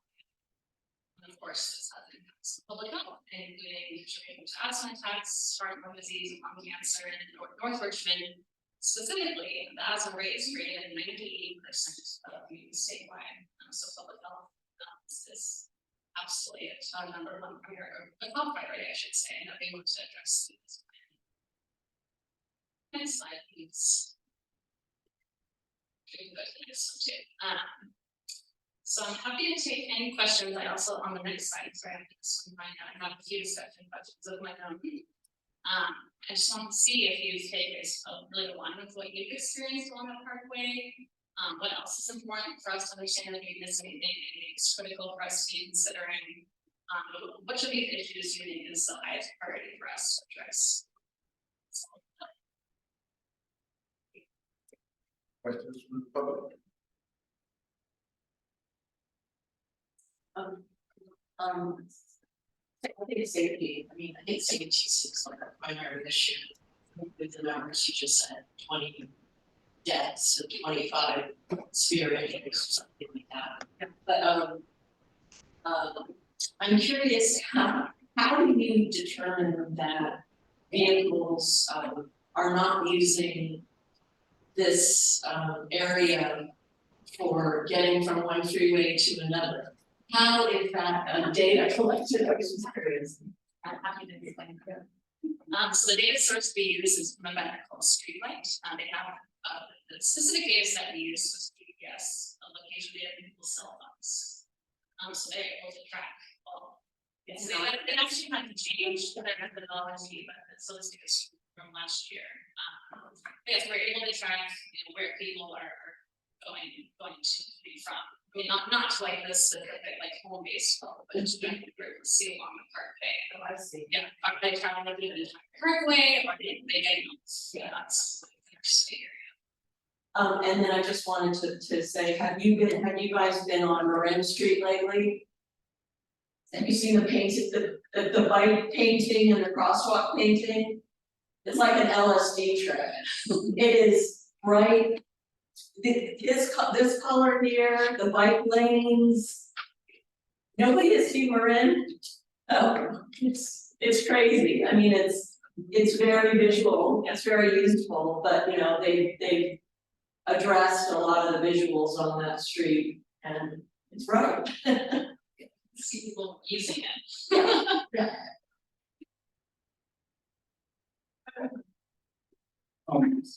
But you guys are, as you guys are building this, I'm just curious on how, like, we're through a lot of fire hazard areas. And you guys implement any, like, fire lanes or easier access to some of these higher, you know, I'm looking out there and I'm seeing fields of some of your pictures, fields of just grass. And I know I did mapping for Richmond and there's no way to get to some of those grassy areas. I'm just wondering if that's something maybe assessing, assess some of those areas are assessed while they're building that to these higher fire areas. Yeah, I think we took a look at wildfire impacts as part of our climate change analysis. Compared to kind of other areas of the area, there's not a huge wildfires in this area, so we hadn't noted it as a top priority for us for this plan. But we're happy to take that feedback back. So when you're crossing over Richmond Parkway. So when you're crossing over Richmond Parkway and you're going into Clayton, there's no crosswalk, there's no way to get across. When is that supposed to?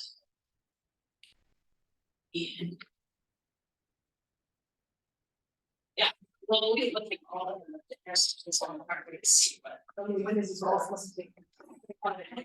We construct the improvements. Yeah, that's a great question. So this planner is going to come up with the recommendations, and then as part of that, we'll be thinking about how to implement what kind of funding sources we might be able to use, whether existing or maybe grant funding we have to go after. But it would take some time to figure out what funding sources for some improvements would be. And so some might take longer than others. Some could be implemented as kind of a quick build improvement, and so we can just quickly slap down some paint. Which would cost a lot less money than having to change the radius of the curves. I was talking about earlier, we actually work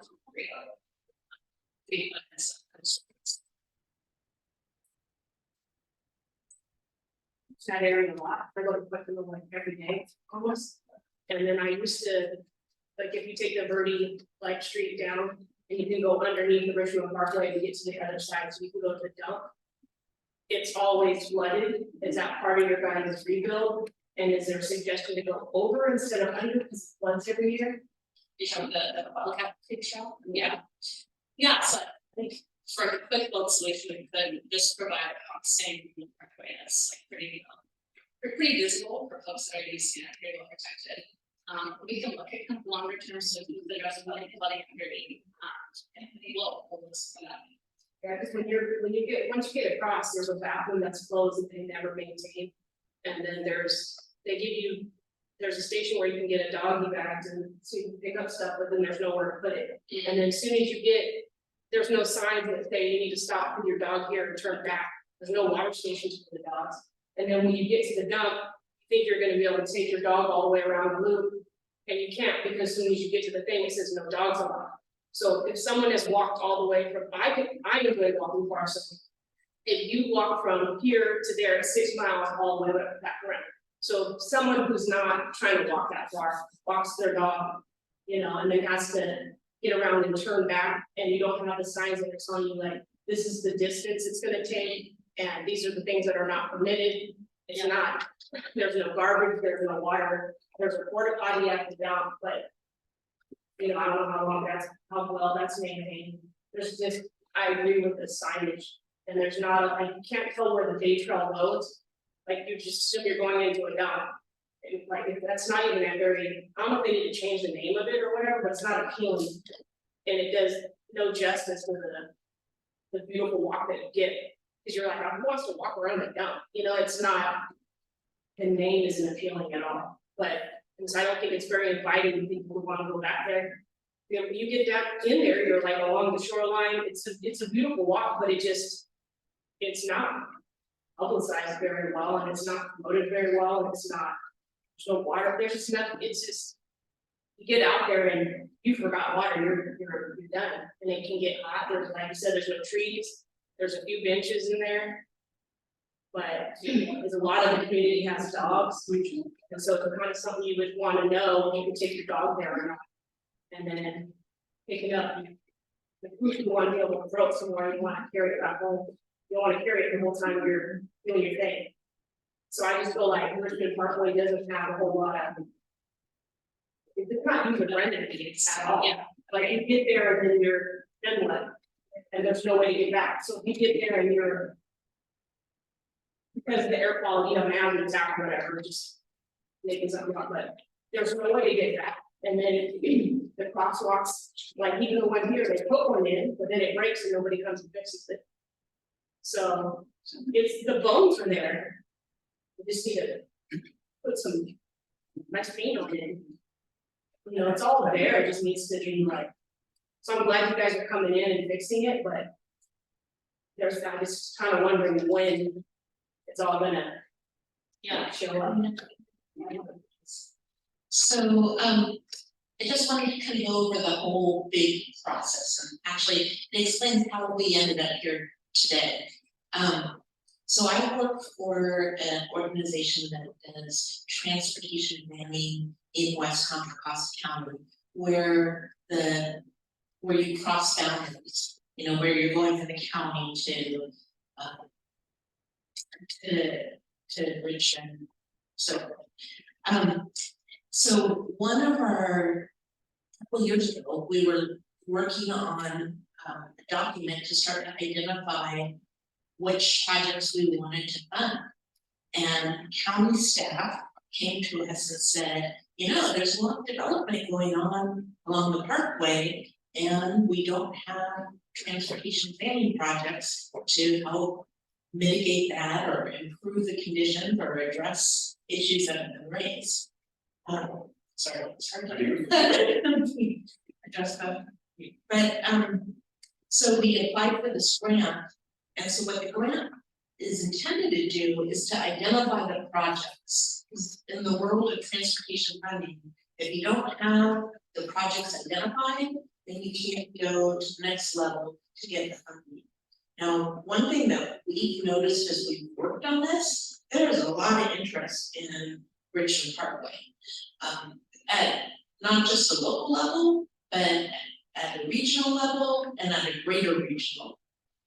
So we're a bit optimistic that once we get this plan in place, we'll be in a position where the cities and cities, because it's also part of the still, and the county will be in a better position to go after grant funding, because we'll have the documentation that shows these projects are needed, supported by the community, they make sense. So I don't want to mislead you to think that it's gonna happen in what we would consider soon.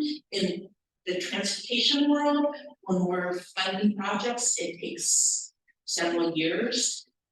So it might be soon, or parts of it might be soon in transportation finance, but you know, it's not gonna be next week. Yeah, because before COVID, they had a meeting at the, like senior center thing, but it was like a blueprint for all the stuff that you're talking about. And I brought up that stuff back then, and this went 4 years later, and we're still talking about the same thing. So I'm not trying to be a Debbie Downer, but like when it all sounds good, it's great, and I'm super excited, so I'm all for this. But dreaming's nice, but it's kind of like when. Because like I said, I went to a meeting and we put in all our input on what we wanted, and a lot of the stuff was put there. There's, and I think. We got a couple more questions, trying to get it I right. think that actually led to us getting the money to do this. So there was real value. Right here, the first meeting over. Yes, I just want to add, which we were talking about, I used to know on the property, and I saw in the presentation. It is like putting your life on the line, and you're jogging on the sidewalk, and you got those cars. Don't know what I do with 50, it puts in them, they're all important, right? And then the entrance, the dog, the sidewalk is only one side. 10 jogging both sides of the dog right there. So on the side of the jogging on, you have cars coming in your back. And I stopped jogging there because one car hit the curb. I had jumped, this was like 6 years ago. I go all the way over to that jog. And animals was speaking about going under. I think it should be overpaid, built over the parkway, because unless you're gonna put a street light right there on Rock that Creek, a crosswalk, and it's not gonna stop pedestrians. So this is my main concern. My head like, talking about, the traffic on the road. Like with those, moving, companies that we have, we see a lot of, trucks. They have to know where the environmental, challenge of place, we are affected the Chevron, but all this, so. I wonder if there is something that, is gonna be, or is gonna monitor throughout the year, how affected it's gonna be, because the other companies that we're gonna get, of course, we're gonna get more traffic. And as we already affected, how much is it gonna take up here for that? And you know the hills, I mean, should be for us is priority, so. Yeah, I will note that part of this process will include a project evaluation, we can absolutely include and emissions and that, so. This set of projects that we're considering, so, yeah, that'll be part of our analysis. Beth, go ahead. Did you say me, Beth? Hello? Yes, go ahead. Yes. Oh, I think somebody was before me. I think Latifah was before me. Fine, Latifah, go ahead. You'll go next. Okay, a couple of things. So as one of the people alluded, there's been a lot of visioning, a lot of organizations come and tell you to vision what you want. And so Methuen is, you may have looked at their project. So I think they have something in their project where it connects the community. There's connectivity. So you may want to look at that. And then I wanted to ask you, I saw in your presentation, you said something about a transit center. So where is that located? I didn't even know that there was a transit center. Berkeley Parkway Transit Center is a parking ride lot, located in Richmond Parkway, right next to I-80, just west of I-80. You said just west of I-80. Is that like Hercules or is that over here? Across from the sheriff, it's the sheriff, across from the sheriff station. Yeah, it's over there, Hilltop. It's across from the sheriff station. Oh, okay. On the line of, Pinole and Richmond. Okay, thank you. Go ahead, Beth. Hi. So a couple of things. I know your question was, what did we see as a priority? And then I wanted to indicate that what I felt as though I'd like to see it more pedestrian friendly. I think that I've walked over to the trail and there's like glass everywhere. There's brush everywhere. There's fear of one of the cars that are speeding down the parkway, running you over, and the crosswalks and everything just seems unsafe. So that's one of the things I think is a priority. But the first priority is I noticed that you talked about the toxic diesel air quality. And I'm wondering what can be done about that, because that is the #1 priority for me in this area, period. But that being #1 and really the safety and making it more pedestrian friendly would be nice too. But my question would be what could be done to make it more, less toxic? Yeah, some ideas that I brought up in previous meetings have been supporting programs that can facilitate the electrification of the trucking system as well as electrification of vehicles. Their presentation also included some infrastructure to help electric vehicles charge their vehicles along Richmond Parkway. So I think supporting infrastructure can help shift the vehicles that are staying on the parkway, and also making the parkway more pedestrian bike friendly place can also maybe shift some trips over to different types of ways to get around. Anybody else in the Zoom? I don't see any hands. From the board, any comments? And Cynthia has one in the comments. No, my comments will take too long, I don't want to get out now. But we'd like if we may have them come back. Yeah, for sure, come back. Because I know I have several, and I'm gonna have to be. So as the process. You kind of email us? Yeah, I was gonna say, last year, you're my saying, right, we will get it from that really much. Yeah. So I just want to say one thing, that a lot of stuff, Rich Conference has been studied to death, right? Yeah. We always get studied, but every once in a while, we're able to use that information to be able to get funding to respond to a RFQ that's gonna come out real quick, and having that data in hand makes a lot of sense to be able to do it. So thank you for this, and come back again and give us updates as we go on. Right. Okay, we're gonna move to item number 7, and that is the programs. Senior Richmond Service Department. Right here from CR Service Department.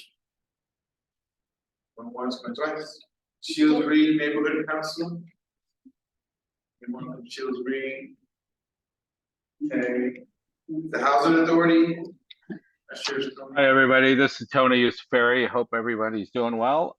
Just wanted to give you a quick update on the scattered site sales.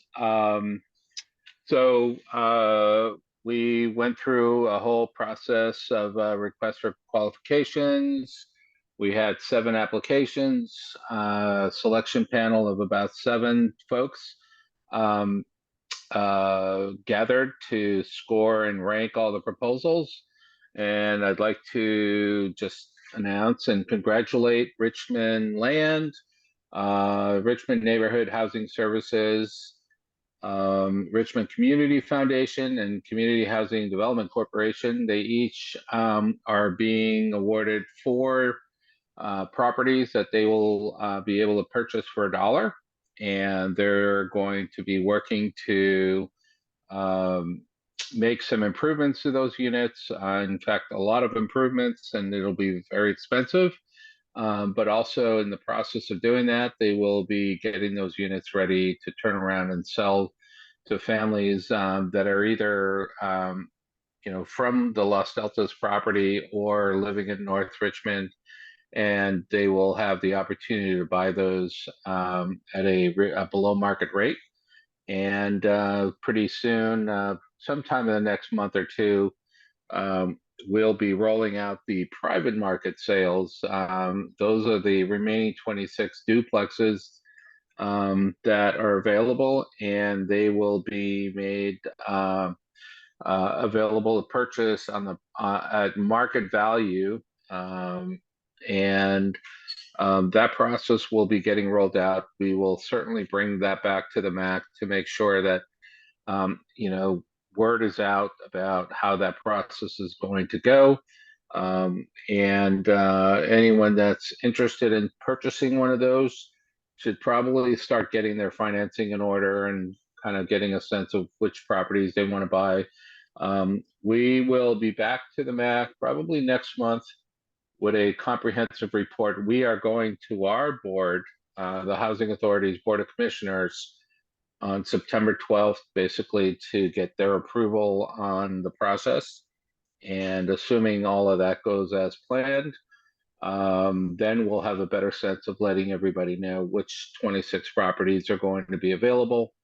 And, you can start planning in terms of whether you want to purchase that, how you're going to make the rehab of the units, how you're going to purchase it, all of that. So in the meantime, I just want to extend my congratulations to those 4 agencies, and look forward to seeing what they do with them and make them available for purchase to families that are living or from North Richmond. And I'll take any questions if anybody has any. Yes, in regards to the units that were very slow, those units technically units that's located on Frank Jackson Way and Market Avenue. I'm sorry, I didn't hear that. Because somebody can let me know again what that said? The units that you said are already been purchased, they consist of the units that's located in the corner of Frederick Avenue Way and Market Avenue. I believe the units at Fred Jackson and Market are still available, yes. Okay, I and think- we're going to roll out to 26 remaining properties. Is the person allowed to buy more than one property or the? We are working out a plan in terms of what the priority and preference will be. I will say that we're probably going to be leaning towards first-time home buyers. To answer the question directly, yes, you can buy more than one property. But again, there's going to be some criteria in the course of, for example, we're expecting multiple offers on each property. So we're hoping to give priority to someone that's from the North Richmond community. We're hoping also, to give somebody an opportunity who's never been a homeowner to get into the home ownership opportunities. And, and we're still kind of ironing out the details in terms of prioritization on those private market sales. But it is expected to be a little more equitable than your typical private market sales. Tony. There no Richmond rent there. If you're not first time home buyer, they say go against it. I'm sorry, the audio is terrible, so it's hard to hear what. Asking about priorities, given the first time home buyers from Richmond area, but if they are already a homeowner, that goes against them. Like I said, we're still in discussion, so I don't want to discourage anyone from thinking about it. Our first thought is, the first priority will be somebody that's never been able to buy a home, and that was the whole idea of the scattered site sales. Let's say we don't get there's 26 properties. Let's say we only get 10 takers on that. Then, the next level will be, people that are from North Richmond that want to buy a second home, that kind of thing. We're still discussing all that. There's a question right here that comes to you. Yes. Hi, can you please share the price of the fair market value units? Is there any just an idea for that? So we're still trying to work that out as well. So, as you know, and I've mentioned in the past, everything is requiring HUD approval. HUD approval has so far been basically you have to sell it at fair market value. So, my thought is we advertise these units and say, we're going to sell it for fair market value. And if you approach us and say, hey, I want to buy unit A, we'll say, okay, we're going to go conduct an appraisal. Whatever that appraisal says the property's worth, that's the price. But we also realize that people need some sort of, parameters, like, give me an idea what it costs. So, we're contemplating the idea of doing appraisals on each bedroom size, and coming up with a kind of a target price. But, every unit has serious improvements that need to be made to it to make it habitable. And everything's going to be different. So for me to say, hey, this unit's worth $400,000, that one might be, but then one just like it across the street that, needs a new roof and, all kinds of other improvements, that might only be $300,000. So it's going to vary, but the idea is that whatever an appraisal shows that it's worth, minus the improvements needed, is going to be the sales price. So we're going to hopefully have a target number. I will tell you, a couple of years ago, and it's been a minute, so take this with a grain of salt. We had appraisals done on about 3 different duplexes. The average market rent or market price for these properties was $600,000, and the net average cost was $350,000, and I'm talking about a duplex now.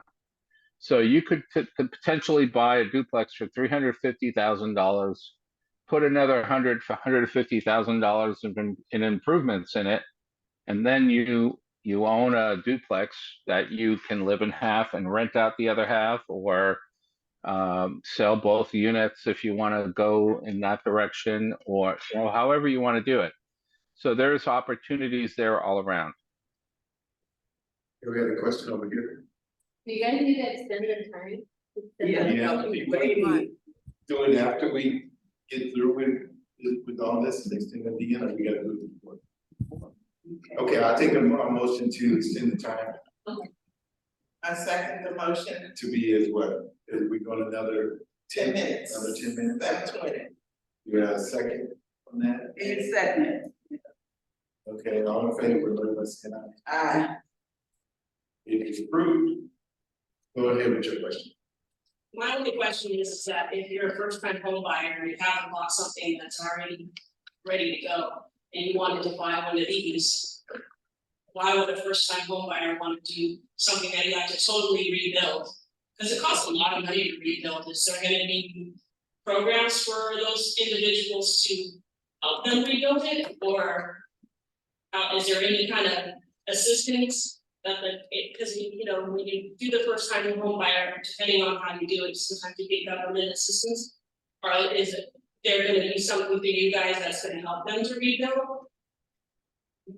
Yeah, I mean, that's a great question. I really wish I could say, yes, we have a program set aside where, we put a bunch of money aside and, we're going to help do the improvements. Unfortunately, our funds are all regulated. So we can either pay rental assistance to the families that we assist, or we support, our, operations. Unfortunately, we do not have any kind of program funds that are targeted to assisting with any of these improvements. There are, groups in the neighborhood, like Richmond Neighborhood Housing Services, the Richmond Community Foundation, that do have funds that are targeted specifically for these purposes. So you may want to start reaching out to them now if you're thinking of buying one of these properties, finding out what your options are. Do they have the access? Do they have the opportunity for you to be able to submit an application, get some funding to, help with the rehab?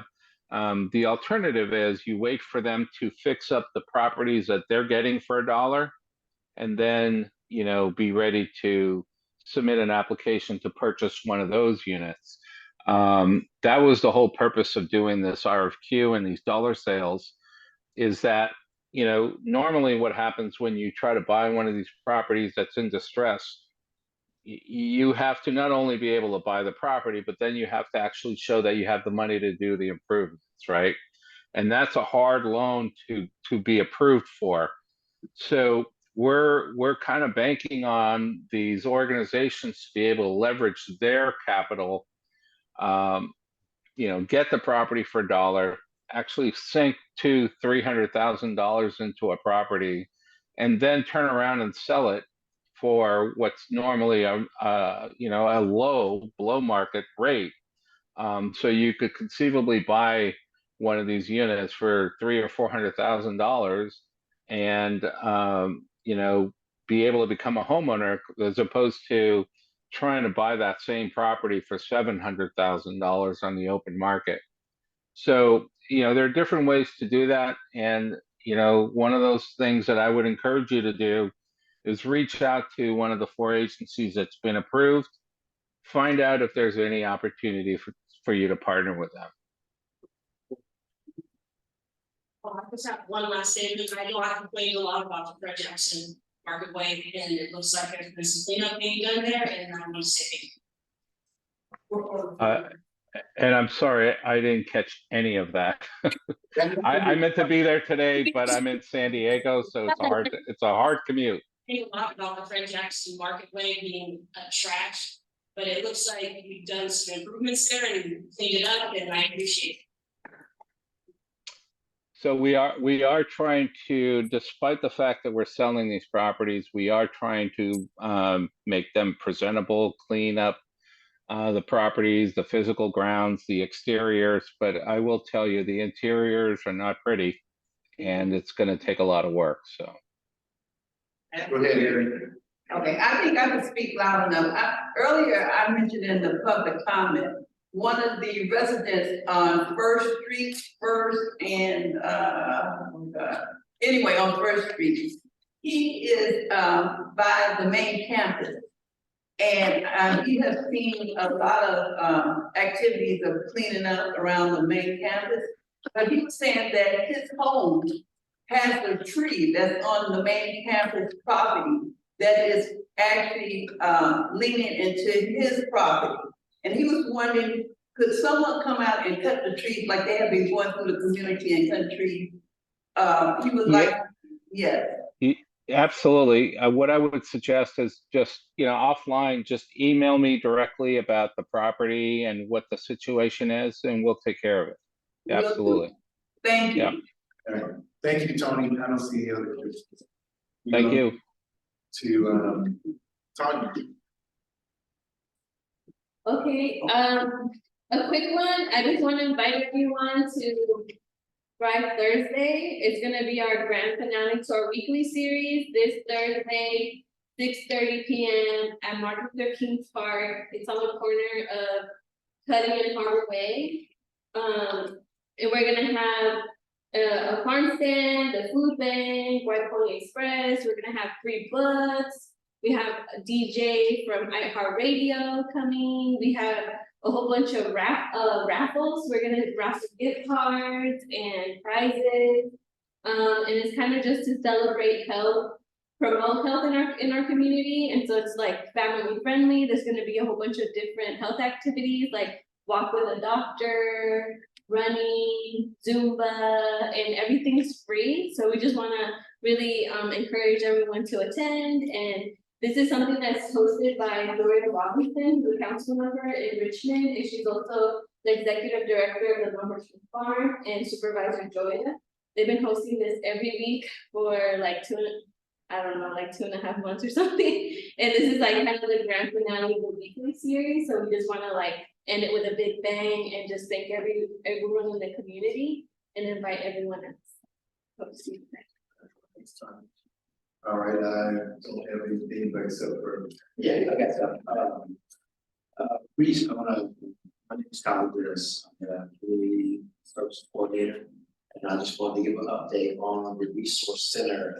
The resource center last month had about 126 residents that they helped. So the numbers are climbing on certain months. Also, building a relationship with SOS. SOS is doing a number of classes, meetings at the resource center, the personal visions class, which is also taking sexual harassment classes. These are people who SOS have employed our unhoused community. So they're doing a lot of work for them. Also, got the next one too, the mitigation. Mitigation is going really great. Last month, reported 174 practices, legal dumping that I found throughout the month. And also RS has done a great job. They have had a huge increase from July to August. July, they reported, the hotspot group reported 193 incidents of illegal dumping. In August, they reported 690. So it's kind of bothersome that numbers are going up instead of down, but the groups that are out there helping, trying to keep Richmond clean, are doing a great job identifying hotspots and getting those areas up. The other thing is, along with the resource center, the education, I had a meeting with Tamara Walker, Lady Love, and SOS. We're going to be doing a hiring event for the unhoused community. on September 13th at 10:30. Instead of doing it at Mission Works, we're gonna do it at the Resource Center on 51 Pennsylvania. So right now, I think we're gonna have about 20 unhoused residents. And what we want to see is they're using all of Richmond, but we want to see if we can get as many of our unhoused at a subsidized work experience. And hopefully that subsidized work experience will lead to them being at a permanent job. And that the job that they're hiring for is Eastrum Village. Okay, that's it. Let's see questions. Richmond Land. Richmond Land are on the Zoom. Corporation, Richmond, I guess, Princess. Urban Tilt, anyone from Urban Tilt? Yeah, three things. So I wanted to let you know that there is a fire kit session that you can volunteer at the Richmond High School on the 9th. It's basically putting together fire kits that helps with asthma. Second thing, we are collaborating. This will be our third time collaborating with the Black Neighborhood, the Family Justice Center. Yeah, so those two organizations were going to be September 16th having the Free Farmers Market, and that'll be at 1443 Fred Jackson Way. And the third thing is I want to thank all of you that applied for the Community Advisory Committee. I think we have everyone that we need so far, so thank you. And that's it. Thank you. I also want to acknowledge Jessica and let her report. Sure. Hi, I'm Jessica, and I never know when I'm supposed to type in about the North Richmond Mobile Tool Library, so my apologies.